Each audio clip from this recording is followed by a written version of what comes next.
저희가 만든 우주에 관한 영상을 보면 거의 대부분이 슬픈 결말을 주제로 하고 결국 무서운 이야기로 끝을 맺습니다. 생명은 영원하지 않고 태양은 탈진, 우주의 열적 죽음은 불가피하며 단적으로 말하면 우리 모두 죽는다는 결말. 영상을 보시는 여러분은 분명 끊임없이 찾아오는 실존적 위기에도 이 꼴이 나셨을 것입니다. 하지만 오늘 저희는 그것을 보다 새로운 단계로 높여보려고 합니다. 한번 상상해 볼까요? 우리 우주에 만약 딜리트 키가 있다면? 전 세계를 태워버리는 하르마게돈을 의미하는 것이 아니라 단순히 지금 존재하는 모든 것이 문자 그대로 소멸되는 것입니다. 여러분 안녕하세요. 모든 것은 힉스 보손이라는 입자와 관계되어 있습니다. 이 입자는 역설의 의미를 담아 신의 입자라고 불리기도 하는데요. 의미만 보자면 완전히 다른 호칭입니다. 우리는 긴 세월 동안 이 입자를 찾았고 마침내 발견에 이르렀지만 힉스 보손이 우리에게 보여준 것은 애정이 담긴 포옹이 아닌 진공붕괴라는 파멸적인 위협이었습니다. 진공붕괴라니 대체 무슨 말일까요? 아니 어떻게 하면 진공이 무너지는 거죠? 여러분 진정하세요. 여기는 토픽입니다. 실은 무척 단순한 이야기인데요. 그러니 천천히 차례대로 진행해 보겠습니다. 그럼 시작해볼까요?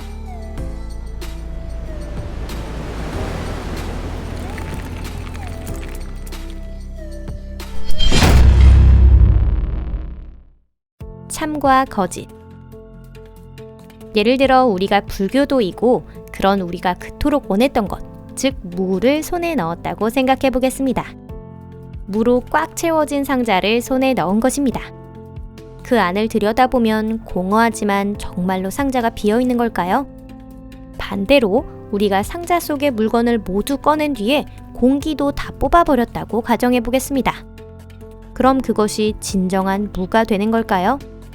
공교롭게도 그렇지 않습니다. 이 상자에는 뉴트리노가 차 있으며 그 안에서는 배경 복사가 넘쳐나고 있습니다.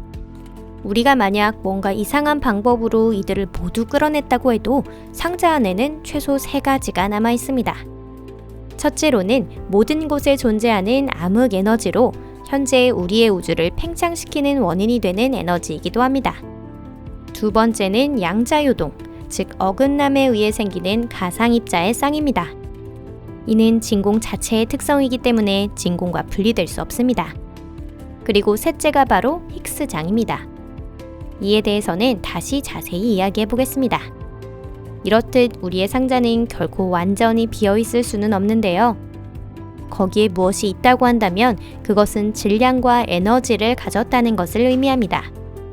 여러분, E가 mc의 제곱과 동일하다는 것 들어보신 적이 있죠? 즉 진공이란 절대적인 무가 아니라 극히 낮은 에너지양을 가진 존재를 가리키는 말입니다.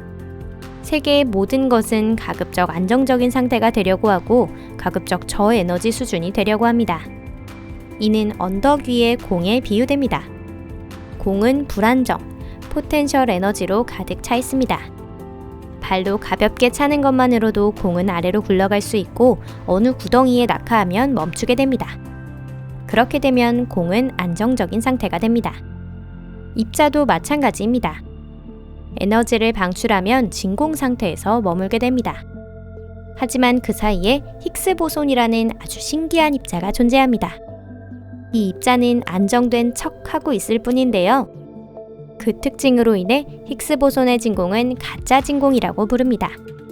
따라서 그 입자가 될 수 있는 새로운 저에너지 상태, 즉 진정한 진공은 따로 존재하고 있는 것입니다. 공의 예로 돌아가면 그것이 떨어진 구덩이는 사실 그 공의 한계가 아닙니다. 그러니 다음 언덕을 넘어서면 더 밑으로 떨어질 수 있습니다. 하지만 이것이 대체 우리와 어떤 관련이 있는 걸까요?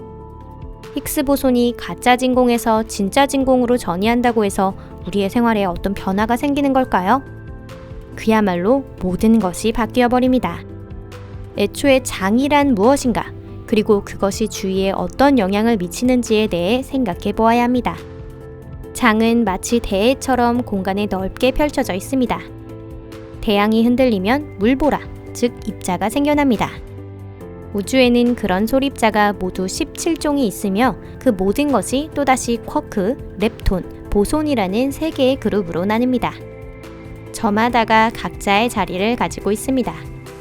쿼크와 렙톤을 통해 우주의 모든 물질이 만들어집니다. 그러니 소립자 물리학의 관점에서 보면 우리가 보고 있는 것이 리무진이든 킥보드이든 아무런 상관이 없습니다. 한편 보손은 물질장이 아니라 역장에서 태어났으며 다른 입자에 어떻게 움직일지를 전달해주며 그들의 연결고리 역할을 하고 있습니다. 힉스장은 입자의 질량을 담당하고 있습니다. 이는 우주의 기초상수 중 하나인데요.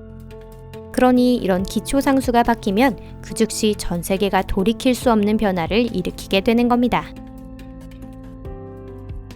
무슨 일이 일어날까? 이는 도미노로 비유해 볼 수 있습니다.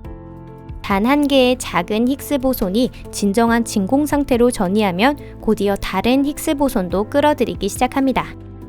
안정된 새로운 힉스장의 거품이 형성되며 이는 광속으로 전방 위로 확산되어 갑니다.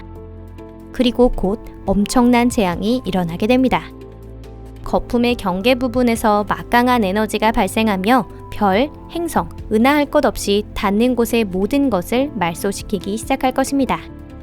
그 순간에 우리는 위기가 임박했음을 전혀 알 수 없는데요.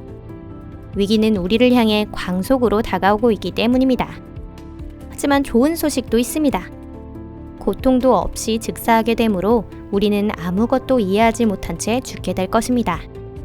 우리가 샴페인 잔을 손에 쥐고 멋진 밤을 보내고 있다고 생각하는 그 순간 우리는 더 이상 존재하지도 않으며 쥐고 있던 잔도 없고 주변의 모든 것이 사라져버립니다. 우리 시대의 은하수를 삼킨 거품은 안드로메다를 먹어치우며 한층 더 앞으로 나아갑니다. 이런 식으로 꽤 지루한 세계의 종말을 맞이하게 되는 셈인데요. 여러분께서 상상하시는 드라마틱한 현상도 없고 무시무시한 비주얼 효과도 없습니다. 대신 그런 인류가 사라지면 우리의 우주를 대체할 새로운 진공우주가 다가옵니다. 거기에서 무슨 일이 일어나는지는 우리는 알 수 없습니다. 그곳에 어떤 입자가 존재하고 그것들이 어떻게 상호작용하며 새로운 생명이 어떻게 탄생하는지도 말이죠. 물론 애초에 생명이 존재했을 때의 이야기지만 말입니다. 더 이상 우리가 알고 있는 형태의 화학물리학은 존재하지 않게 됩니다. 우리가 존재할 여지가 없는 참으로 이상하고도 새로운 세계가 된다는 것입니다. 그것은 어떻게 일어날까? 확실히 이런 예측이 기분 좋은 것은 아니지만 우리는 어떻게 그런 사태를 맞이할 수 있는 걸까요? 힉스 보손이 멋대로 언덕을 뛰어넘어 보다 저에너지 상태가 되다니 말도 안 되는 것처럼 들립니다. 연구자들이 대형 강입자 충돌기 건설에 착수했던 초기, 이 기적의 장치가 지구상에 직접 블랙홀을 만들어 우리의 푸른 별을 집어삼키는 것은 아닌가 하는 우려가 곳곳에서 들려왔었습니다. 물론 그런 일은 일어나지 않았지만 혹시 우리는 우리가 직접 만들어낸 이 장치를 두려워했어야 했던 걸까요? 스티븐 호킹은 실험을 통해 힉스 보손의 불안이 일어날 수 있다고 인정했습니다. 혹시 지금 이미 통조림을 비축하고 주변의 피난처를 찾기 시작하셨다면 잠시만 기다려보세요. 호킹의 계산에 따르면 힉스 보손 상태를 거기까지 변화시키려면 약 1억 테라가 넘는 전자볼트가 필요하다고 합니다. 그런 큰 힘을 얻기 위해서는 지구와 맞먹는 크기의 장치가 필요하게 됩니다. 그러니 우리가 그것을 완성시킨다고 해도 그렇게 금방 만들어지지는 않을 겁니다. 한편 우리의 대형 강입자 충돌기도 그 정도로 크지는 않습니다. 최대 출력은 고작 14테라 전자볼트입니다. 하지만 힉스장의 진정한 진공에 대한 전이는 우리의 간섭이 없더라도 자발적으로 저절로 일어날 가능성도 있습니다. 그것은 밀입자가 완전히 우연적으로 포텐셜 장벽을 뛰어넘는 터널 효과에 기인하고 있는데요. 언덕의 정면에 있는 공이 터널을 부드럽게 빠져나가 건너편에 떨어지는 것입니다. 이에 대해서는 예상이나 전망, 계산조차 불가능합니다. 그런 일이 일어난다면 그냥 이유 없이 일어날 뿐입니다. 어쩌면 이곳에서 수백만 광년 떨어진 곳에서 진정한 진공의 거품이 이미 그 죽음의 열차를 출발시켰는지도 모릅니다. 여러분, 오늘 영상은 여기까지입니다. 시청해주셔서 감사합니다. 무서운 이야기를 했지만 크게 염려하실 필요는 없습니다. 첫째, 진공 붕괴가 세상의 끝 어딘가에서 시작되더라도 우리에게 아직 시간은 충분히 있습니다. 그리고 분명 진공의 거품이 지구까지 도달하는 일은 결코 없을 겁니다. 왜냐하면 우주는 엄청난 속도로 팽창하고 있어 이 일련의 사태가 우리를 포착할 수 없을 것이기 때문이죠. 둘째로는 이 이론이 모두 근본적으로 잘못되었을 가능성이 있습니다. 양자론이란 그런 것인데요. 그래서 우리는 당장의 해결이 시급한 다른 글로벌 이슈에 침착하게 임할 수 있는 것입니다. 가령 저녁 준비를 하거나 잠을 자는 것 말이죠. 말이 나온 김에 지금 당장 해야겠네요. 그럼 저는 다음 영상에서 뵙겠습니다. 안녕히 계세요.